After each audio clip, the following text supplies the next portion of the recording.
Então, meu nome é Janete Oliveira de Sena Bonfim. Hoje eu sou treinadora de atletismo, mais especificamente da prova de marcha atlética. Também fui atleta da modalidade. Fui 8 vezes campeã brasileira, campeã sul-americana, campeã ibero-americana. Fui em alguns campeonatos mundiais. E hoje sou treinadora do Centro de Atletismo de Sobradinho, CASO. Trabalho com a marcha atlética. Sou mãe do Caio Bonfim, né? Nosso medalhista de prata nas Olimpíadas de Paris e campeão mundial e vice-campeão mundial em Tóquio.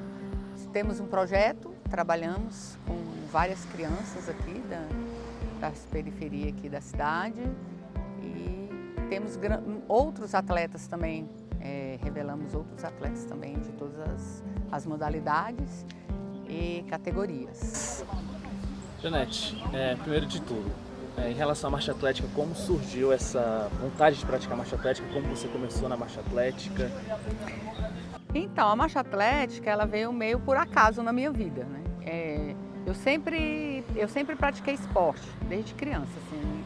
Eu só me entendo como pessoa correndo, saltando, pulando elástico e essas coisas, brincadeira de rua.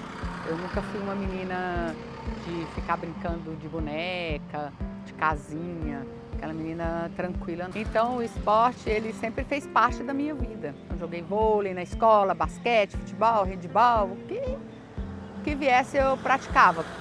E então eu conheci, né, o Sena, que hoje é meu marido, e ele gostava de dar atletismo na escola. Então eu fui praticar o atletismo, mas era corrida.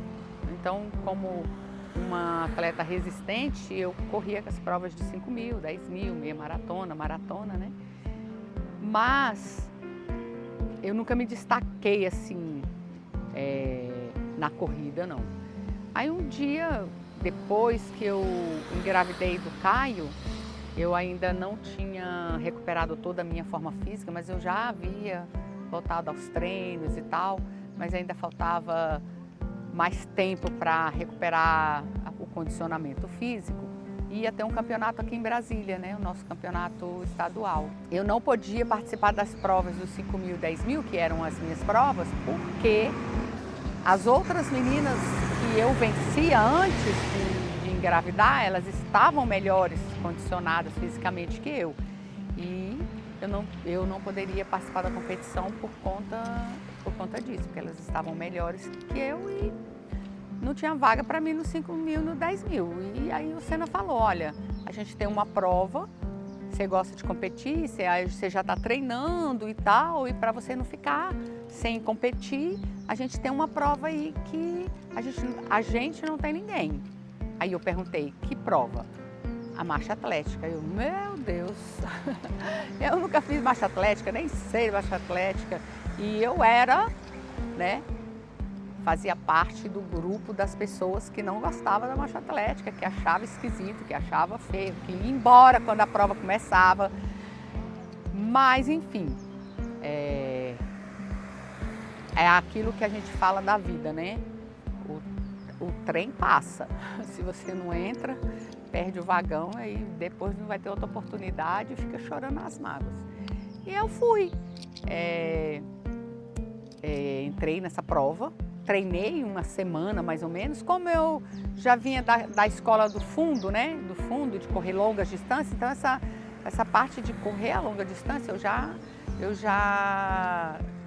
tinha assimilado, meu organismo já estava acostumado. Eu só precisava de aprender a parte técnica da marcha. Não é, você pode correr de qualquer jeito, sem braço, com braço para cima, com o braço de lado, saltando, mancando, agora marchando você não pode. Então aquela Suíça da Olimpíada de 1984 em Los Angeles, que chegou toda torta ali, cruzando aquele estádio, se fosse uma marchadora fatalmente teria sido desqualificada. Mas ela é lembrada até hoje, né? Ninguém nem sabe qual foi a brasileira que estava nessa maratona, mas essa Suíça ninguém esquece. Então, Eu fui, aprendi durante uma semana mais ou menos a técnica ali e fui para a prova. E ganhei a prova, né? E nunca mais saí. E aí me falaram, né, que eu levava jeito.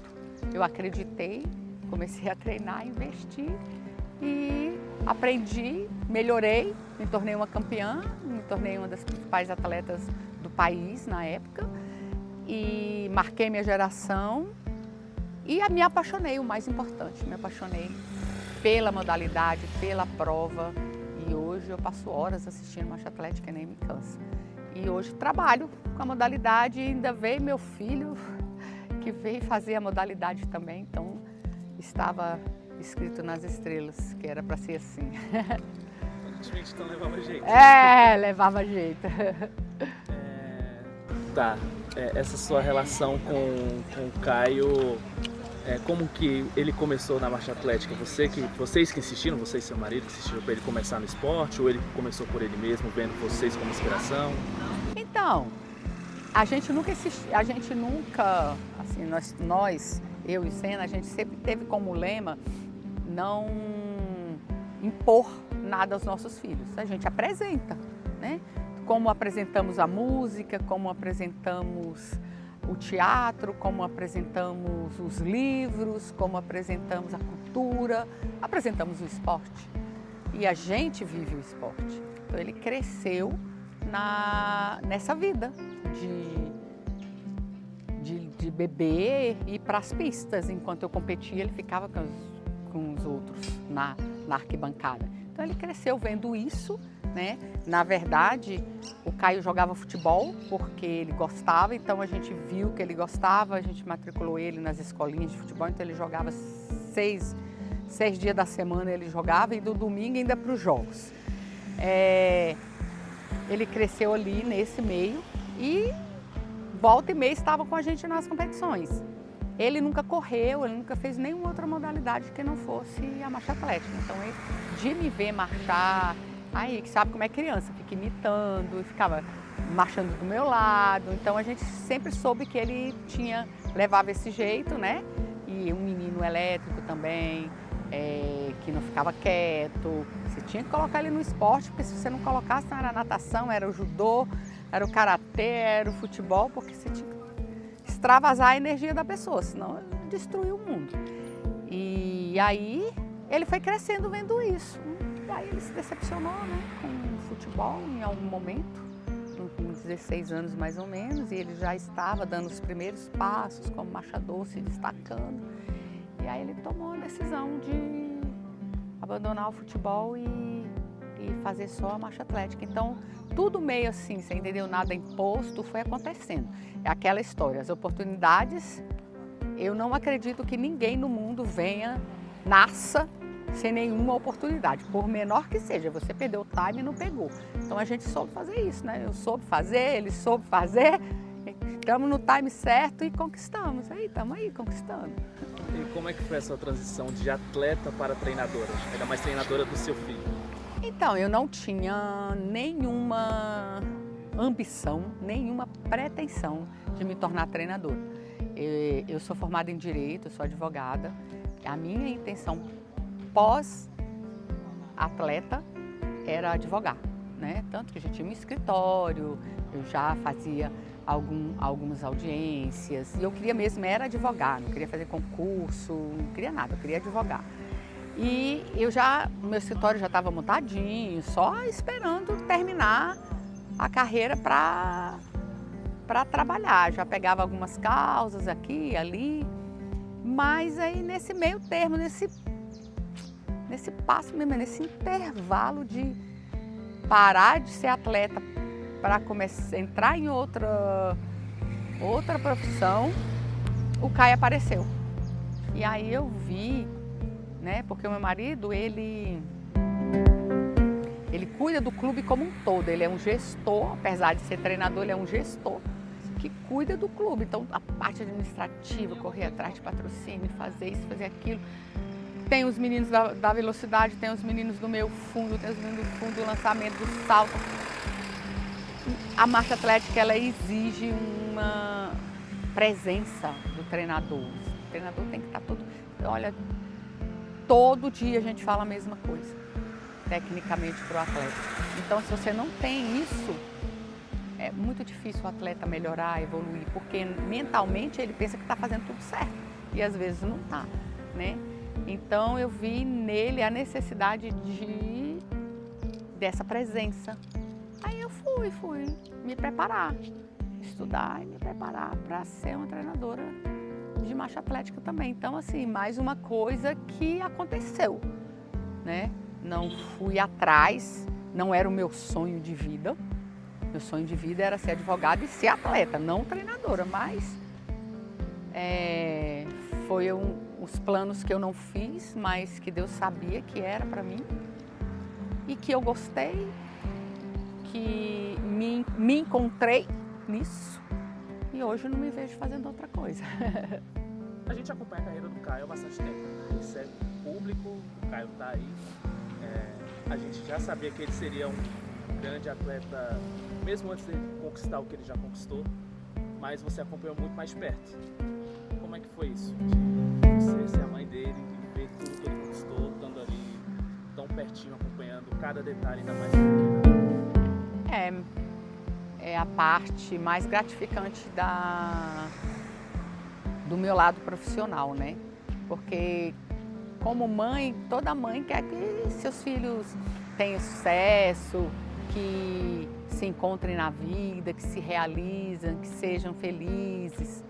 E muitas vezes os pais, eles são coadjuvantes ali nessa preparação do filho, né? Então paga a escola, ajuda o filho a pagar o cursinho para ele entrar no concurso público, mas não está ali diretamente todos os dias, né? Essa contribuição. Um dia ela cessa, né? Quando o filho cresce, quando ele se torna adulto, vai caminhar com as suas próprias pernas. E eu recebi o grande presente de Deus de fazer parte no dia a dia das conquistas profissionais e realizações profissionais do meu filho, né? Então, o fato de eu viajar com ele, ser a treinadora, orientar, essa é a parte mais legal, mais gratificante, mas a mais sofrida também. Porque os meninos, quando treinam, treino muito forte, aí eles falam, essa aqui é a hora que o filho chora e a mãe não vê. Aí, sim, só o Caio, que ele chora e a mãe vê. Então, mas eu aprendi a lidar com essa parte de treino. Eu vejo muitos pais e até mesmo assim, familiares meus, né?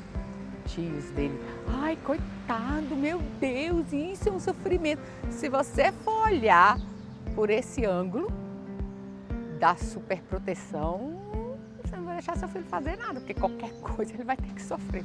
E isso não me incomoda. Eu falei, não, gente, pelo amor de Deus, é sofrimento, mas já passa, acaba isso aqui. 1 hora e pouquinho, quando estiver lá no pódio recebendo o seu troféu e sua medalha, não está nem lembrando mais desse sofrimento, né? Igual a mulher quando o filho está para nascer, dá aquele sofrimento, nunca mais eu vou ter filho. Passa 2 anos, está lá com o filho de novo, porque esquece, né, da dor. É uma dor gratificante. Então essa parte de ser treinadora, mãe, é a melhor parte de tudo isso. Eu me sinto muito realizada mesmo. Nesse processo todo, teve uma parte mais complicada, uma parte mais dura nesse processo de você treinadora, treinar o seu filho se tornar campeão mundial e vice-campeão olímpico? Olha, entre a gente, não. Entre mim e ele, não. De filho para mãe, mãe para filho, foi tudo muito natural, né? A gente é muito parecido. É claro que nem sempre as coisas são só flores, né? Tem as discussões, tem as discordâncias, tem as desavenças, mas a gente sempre soube resolver, sempre soube retroceder quando o que precisa retroceder, voltar atrás, dar um passo atrás. É muito tranquilo, muito de conversar, de esclarecer as coisas. Isso aí não é peso, não. O que é peso, às vezes, agora nem tanto, né? Porque a gente conseguiu consolidar isso. Era muito no começo da carreira dele, quando ele estava se destacando, de chegar assim, inúmeras pessoas, não foi só uma. De falar para ele que ele ia precisar largar de treinar com a gente, porque não ia dar certo, pai, filho, mãe, filho. Porque você não procurou treinador, que isso não vai dar certo. E chegava pra gente também, vocês não acham que tá na hora de soltar ele e tal? Então, mas a gente conseguiu provar, né, que é possível o pai e a mãe serem treinadores do seu filho e ser sucesso. Porque eu não sei qual é a relação que as pessoas têm, né, com seus familiares e com seus pais, que chegam a pensar dessa forma, mas pra gente deu certo, não sei. Talvez para outros não dê, mas pra gente deu. E a gente fala, se não for junto, a gente nem vai mais. Então, essa parte aqui um pouco, sabe? Que pesou um pouco no passado, mas hoje, como a gente enfrentou e desafiamos, igual quando falam, treinar fora do Brasil, beleza, você pode ir treinar fora do Brasil, mas a gente conseguiu provar que mesmo com essas condições precárias a gente conseguiu fazer, né? Então não importa onde, importa como você faz, então não importa com quem você está, é como você trabalha, como você quer. Então por isso que deu certo assim com a gente, né? Você olhando para trás hoje, de como tudo aconteceu, teve algo que você teve que abdicar em prol do Caio, em prol do treinamento dele, para que ele se tornasse quem ele é hoje? Digo, no sentido esportivo mesmo. Não, na minha parte esportiva não, porque eu já estava no meu final de carreira, né? Eu já estava nos momentos finais de deixar de ser atleta. Então isso eu não tive que abrir mão absolutamente nada. Eu não digo abrir mão, mas foi uma escolha, né, de deixar de advogar para acompanhá-lo, porque foi por ele, continua sendo por ele e para ele, você entendeu? Que eu me preparei, que eu me estudei, que eu me tornei uma treinadora. Se fosse por outro atleta, não teria acontecido. Então, foi um presente que os outros atletas ganharam. Esse presente foi o Caio que deu. Então, foi por ele que eu fiz essas coisas, sabe? Então, não posso dizer que eu abri mão. Ai, meu Deus, eu abri mão do meu sonho. Não, só foi sonhos diferentes. Um sonho que eu não tinha sonhado, mas que eu me sinto realizada também por ter acontecido. Qual foi a sensação, primeiro, de ver o Caio ganhando uma medalha olímpica? Você que já foi atleta, a sensação como atleta e como mãe, de ver ele ganhando uma medalha olímpica, sendo campeão mundial também, e principalmente conquistando uma medalha de mundial em Brasília. Nossa, eu digo que a pessoa fala, você gostou? Eu gostar é uma palavra muito pequena. Foi tudo, né, gente? Aquela medalha foi aquela medalha olímpica inédita, nunca na história da marcha atlética brasileira. Nunca o mundo imaginou que um brasileiro pudesse ser medalhista olímpico na marcha atlética. A gente tinha olhares bem diferentes, sabe? O mundo via a marcha atlética brasileira de uma perspectiva não muito boa e a gente conseguir essa medalha com o Caio foi algo que até hoje a gente belisca assim, aconteceu mesmo. Agora sim, realizar o Mundial de Marcha Atlética por equipes em Brasília, aí você não tem dimensão não, meu amigo. Não tem ninguém vai conseguir saber, nem nós mesmos vamos conseguir explicar esse sentimento, sabe? Foi a consagração de tudo na nossa vida, foi a realização desse Mundial aqui em Brasília. Foi todos os sonhos misturados. A gente já vinha de uma consagração da Olimpíada, da consagração do Mundial, aí realizar o Mundial por equipes aqui. E eu perguntava assim, né, para Deus, meu Deus, o que mais de bom tem para acontecer? Já aconteceu tudo. Pois não aconteceu o Mundial de Marcha em Brasília, com Caio no pódio. A gente sabia que seria muito difícil, por ser na cidade e assim, né? Infelizmente, o povo não entende, né? Então, se a gente se escondesse, iam dizer que a gente estava com estrelismo. E aí a gente resolveu abrir, dar entrevista, tirar foto. Você tem uma ideia, ele tirou foto com todos os voluntários do campeonato, ele teve sucesso. E aí isso foi uma carga um pouco pesada de energia, de desgaste energético que impactou um pouco na prova, mas graças a Deus foi pódio, já está bom demais, ele não tinha essa medalha e tudo aqui na nossa casa, gente, foi maravilhoso. Quando o Caio queria ser jogador de futebol, ele sempre foi magro demais e pequeno para a idade. Mas você sabe, né, gente? Jogador de futebol tem que ser forte. A gente conhece histórias de jogadores de futebol fabricados, né? Que teve que fortalecer fisicamente precocemente para poder se enquadrar, porque era craque. E aí as consequências estão até hoje aí na vida deles. Quando o Caio queria ser jogador de futebol, e ele sofria muito, porque o Caio era craque.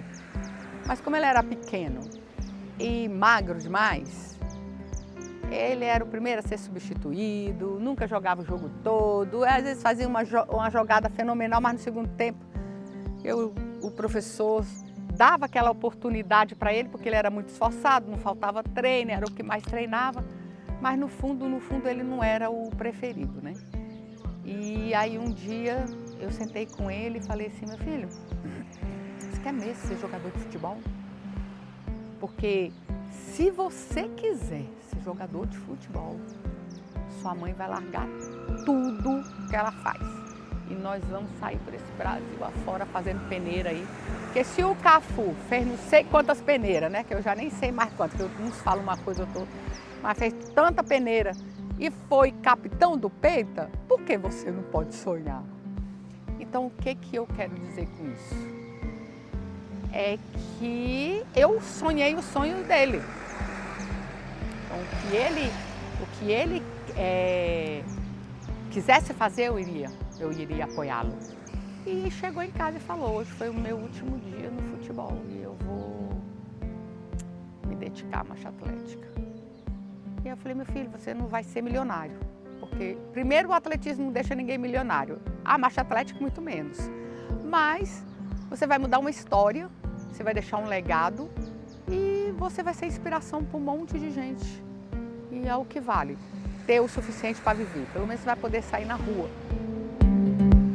E foi isso, ele nunca mais jogou bola e foi se dedicar com um mês de treino só, de marcha. Ele já foi segundo lugar no Brasileiro, se classificou para a Copa Pan-Americana. A Copa Pan-Americana de marcha fez índice para o Campeonato Mundial Sub-20, foi para o Mundial Sub-20, foi 12º, e daí nunca mais saiu, você entendeu? Então, o que eu tenho para dizer para os pais, porque eu não tive isso, né? Então, quando eu quis ser atleta, eu só ouvi, isso não dá camisa para ninguém, isso é coisa para vagabundo. É claro que eram outros tempos, outras realidades, né? Não posso culpar meu pai por isso, porque era o que ele sabia, o que ele tinha, nada sobre isso. mas sonhar com seus filhos, entender qual é o sonho deles, procurar conversar, qual o objetivo que ele tem com isso e ajudar, né? Eu falei isso, eu vou sair com você, eu largo tudo aqui, eu paro de trabalhar e a gente vai sair pelo mundo aí afora e até você conseguir. E não foi diferente quando ele decidiu fazer marcha atlética, né? Então eu deixei de lado a minha profissão, vou aprender porque nós vamos fazer, mas tem que ser bom, tem que ser bom. Perfeição a gente não vai atingir, mas nós vamos perseguir. E perseguindo, persistência, né? Então o Caio, ele é conhecido como o atleta persistente e resiliente. E isso muito foi passado da gente para ele de persistência, de resiliência, de se tornar um grande campeão.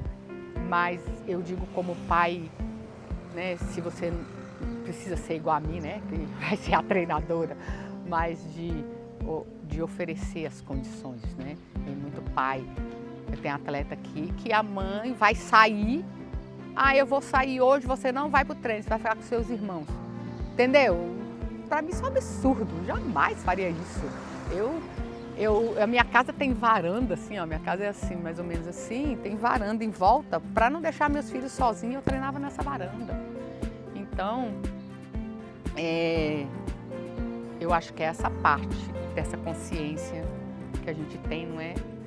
Quiser que vai correr atrás dos seus sonhos, assim, que eu não vou fazer nada, e eu não apoio porque eu não concordo, né? E às vezes a gente quer que os nossos filhos realizem os nossos sonhos, e eles têm que realizar os sonhos deles, a gente já teve os nossos, se os nossos foram frustrados, é culpa nossa, não é deles. E aí é isso, eu acho que é isso, seguir, ajudar. Eu gosto de ajudar, eu sempre ajudei os meus 2 filhos. Eu quis ter 2 filhos. Sabe por quê? Porque eu queria ser a mãe que conseguia ajudar meus 2 filhos. Porque aí você põe 4, 5 e não consegue fazer nada, uma bagunça, os meninos não conseguem fazer as coisas direito. E eu não, eu quis 2 porque eu vou ajudar meus filhos, vou ajudá-los a conquistar o sonho deles, que eles quiserem. Eu vou estar apoiando, vou ter tempo, vou me organizar para poder ajudar os filhos. E é essa a mensagem que eu deixo, não tem como, sabe? Porque ninguém chega a lugar nenhum sozinho. Os primeiros incentivadores e as primeiras pessoas que passam e que ajudam e que elevam as pessoas são os pais. E se a gente não faz isso? Se você não encontra apoio em casa, onde é que você vai encontrar, né? Alguns dão certo, mas nem todo mundo.